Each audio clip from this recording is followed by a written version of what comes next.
Hello everyone, welcome to Sprint UPSC. We are discussing class 11's history of Tamil Nadu board, and this is chapter 5, and we are discussing chapter 5, that is the rise of Magad and Alexander's invasion. In the previous part, we have already discussed the four major kingdoms of Vatsya, Avanti, Koshla, Magadha. We also discussed about very important rulers Bimbisara, Ajatashatru, Saikunga dynasty and Nandas. In today's part, we are going to discuss the Persian and the Greek invasion. We are going to start off the invasions, right? Persian and Greek. तो हम पढ़ेंगे पहले Cyrus, Darius, Xerxes and the effect of Persian invasion. In the next part, we will discuss the Alexander's invasion in India, उसके क्या causes होते हैं, battles and effect of Alexander's invasion. But for today's part, the highlights will be the Cyrus, Darius, Xerxes and effects of Persian invasion. Starting off with the Cyrus.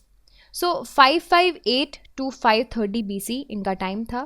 Cyrus the Great was the very great conqueror of Achaemenian Empire.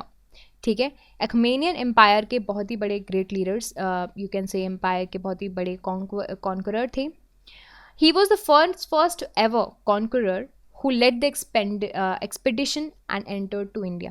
पहले conqueror थे जो कि India की तरफ आए. सोचो चलो भारत घूम के आते हैं, वहाँ पे एक्सपीडिशन करते हैं. इन्होंने कहाँ पे कैप्चर किया? पहले गांधार रीजन पे. ठीक है. All the Indian tribes to west of the Indus River submitted to him and paid tribute to him. जो भी आपके इंडस रिवर के कहाँ पे थी? आपके वेस्ट में थी. आपका ये भारत है, हमने पढ़ा था हिमालयन रेंजेस हैं. मैं बहुत ही वेट मैप बनाती हूँ, plus please excuse me for that. ये गंगा रिवर होती आ रही है, यहाँ से ऐसे कहीं आपकी ब्रह्मपुत्र आएगी और इंडस आपकी इस तरह जाती है. ठीक है. अब ये जो इंडस है इसके किस तरफ? इंडस के वेस्ट तरफ. ठीक है. यहाँ पे इस रीजन में आपको जो भी ट्राइब्स मिलेंगी उन्होंने सबमिट कर दिया अपने आप को इनकी तरफ और बोला कि ठीक है भाई, आप हमें रूल कर लो. उनके जो बेटे थे Cambyses, he had no time to pay attention towards India, तो उसकी वजह से आगे बात नहीं बनी. फिर उसके बाद डेरियस 1 की बात करते हैं. 522 टू 486 BC तक ये जो थे, he was actually grandson of Cyrus. Cyrus के ही ग्रैंडसन थे. Conquered the Indus valley in 518 BC. फिर उसके बाद पंजाब और सिंध रीजन भी एनेक्स कर लिया. This region became the 20th satrapy of his empire. तो पहले उस वक्त पे क्या किया करते थे ना, जो पर्शियन लोग हुआ करते थे वो प्रोविंशियल गवर्नर की पोजीशन बनाया करते थे. किसकी position? Provincial government, provincial governor. ठीक है. प्रोविंशियल यानी कि अपने कोई देश के इन्होंने प्रोविंसेस सेटअप किए होंगे और उसको एक गवर्नर के हाथ में छोड़ दिया. ठीक है. अब वो जो है सबॉर्डिनेट रूरल टाइप का बन जाएगा. तो 20th सट्रैपी क्या बन गया?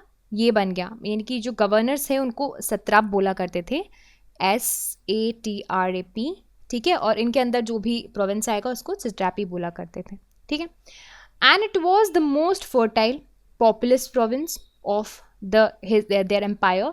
अब सबसे अच्छा रीजन तो आपका पंजाब सिंधी है ना, अब रिवर के आसपास तो अच्छा ही रीजन मिलेगा. तो उसी वजह से काफ़ी ज़्यादा फर्टाइल भी था और यहाँ पे बहुत ही ज़्यादा अच्छा पॉपुलस प्रोविंस भी था, यानी कि आपको लेबर फोर्स भी, मैन फोर्स भी अच्छा मिल गया. Darius sent a naval expedition under Scylla to explore the Indus. Okay, ये इंपॉर्टेंट था. फिर बात करते हैं Xerxes की. So when we talk about Xerxes, actually Xerxes utilized his Indian province to strengthen his position. फिर क्या करता था? Indian infantry and cavalry Greece में ले जाता था और अपने अपोनेंट्स को वहाँ से लड़वाता था इन लोगों से. फिर उसके बाद but they retreated after Xerxes faced a defeat in Greece. ऐसा उल्टा ही उनके ऊपर पड़ गया. After this failure Achaemenian could not follow a forward policy in India. इसके बाद वो भारत में किसी भी तरह की फॉरवर्ड पॉलिसी नहीं लेके आ पाए. However the Indian province was still under their control. जो Darius 3 था enlisted Indian soldiers to fight against Alexander in 330 BC. In this it is evident that the control of Persian slackened on the eve of Alexander's invasion of India. Okay, so now let's talk about the Persians effect, यानी कि उनके invasions के effects क्या पड़े हमारे line पे। सो देखो, जब पर्शियन इन्वेजन हुआ तो अपना इंडिया का यानी कि इंडो एंड ईरानियन कॉमर्स अच्छा ग्रो करने लगा, ठीक है, एक ये रास्ता खुल गया। Also it prepared the ground for Alexander's invasion. Alexander को भी एक ग्राउंड मिल गया कि चलो यार, ये लोग तो जा ही रहे हैं, हम भी चलते हैं, हम भी यहाँ पे एनेक्स करके देखते हैं क्या चल रहा है यहाँ पे इस रीजन में, इतनी क्या प्रॉस्पेरिटी है।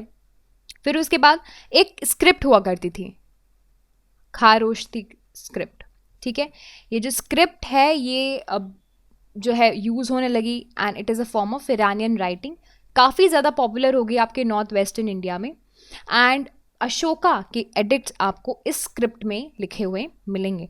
तो आपको देखने में पता है कि देखो, बाहर से लोग आते हैं तो ट्रेड भी बढ़ा देते हैं और परेशानियां भी लेकर आते हैं, दूसरों को भी रास्ता दे देते हैं आने का, और तो और हमारे यहाँ का बहुत सी तरह से कल्चरल डेवलपमेंट भी कर सकते हैं। And we are able to see the influence of Persian art also. Art भी आपको मॉडर्न्स में, मॉडर्न्स की चीज़ों में देखने मिलेगा, है ना, पर्टिकुलरली मोनोलिथिक जो पिलर्स होते हैं अशोका के, स्कल्पचर्स जो होते हैं वो, उसमें आपको पर्शियन आर्ट्स देखने मिलेगा, ठीक है। And the very idea of issuing edicts by the Ashoka and the wordings used in the edicts are traced in the Iranian influence. तो जो आपको वर्डिंग्स और आइडियाज़ वो ईरानियन इन्फ्लुएंस से मिलेगा। In short, Iranian connection with India proved more fruitful than the short-lived Indo-Macedonian contact. Okay, so that is how they say that the effect of Persian invasion happened for India. In the next part, we are going to discuss the Alexander's invasion in India. So हम इसको पढ़ने की कोशिश करेंगे और समझेंगे कि क्या क्या causes थे invasion के, what is Battle of Hydaspes, effect of Alexander's invasions. Everything will be discussed in the upcoming in the next session. So stay tuned for that.